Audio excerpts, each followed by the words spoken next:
Payg'ambarimiz sollallohu alayhi va sallam shunday deganlar, deydilar Hazrati Ali radhiyallohu anhu: "Idza waqa'at fi wartatin faqul bismillahir rohmanir rohim va la havla va la quwwata illa billah fa inna Alloha yusarrifu biha ma yasha'u min anwa'il balaya."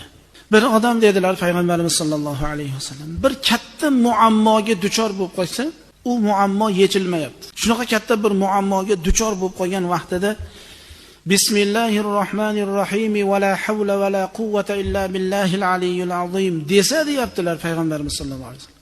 Alloh jalla va ala unaqa muammolaridan bir necha nav balolarni xohlasa Xudo burib yuboradi uni. U muammosini yechib qo'yadi, Xudo yengillantirib qo'yadi deyaptilar. Bismillahir rohmanir rohim va la havla va la quwwata illa billahil aliyyil azim desak, insoniyatdagi muammolar bir tomonga yechilar ekan. Odamda qanaqa muammo bor? Insonni qo'lidan kelmaydi haligi muammoni ketkizish uchun faqat til va dil Allohning zikriga bog'lanib, mana bu Bismillahir rohmanir rohim va la havla va la quwwata illa billahil aliyyil azim desa, Xudoy taolo ketkizadi deyaptilar.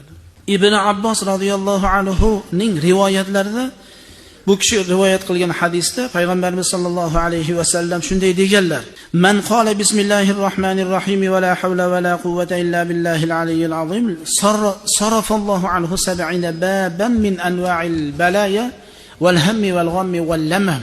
Bismillahir rohmanir rohim va la havla va la quwwata illa billahil aliyyil azim desa 70 xil balolarni Alloh u bandasidan burib yuboradi boshqa tomonga. Bandaga keladigan 70 xil balo bo'lsa, shu 70 xil balosini hammasini Alloh boshqa tomonga burib yuboradi. Misol uchun g'am, tashvish, kichkina gunohlar debdilar. 3 ta narsani sanabdilar. G'am, tashvish, xafagarchilik, shunaqa kichkina gunohlar insonda sodir bo'layotgan bo'lsa, Bismillahir rohmanir rohim va la havla va la quwwata illa billahil aliyyil azim deyishligi bilan Xudo 70 xilini bandasidan boshqa tomonga burib yuborar ekan.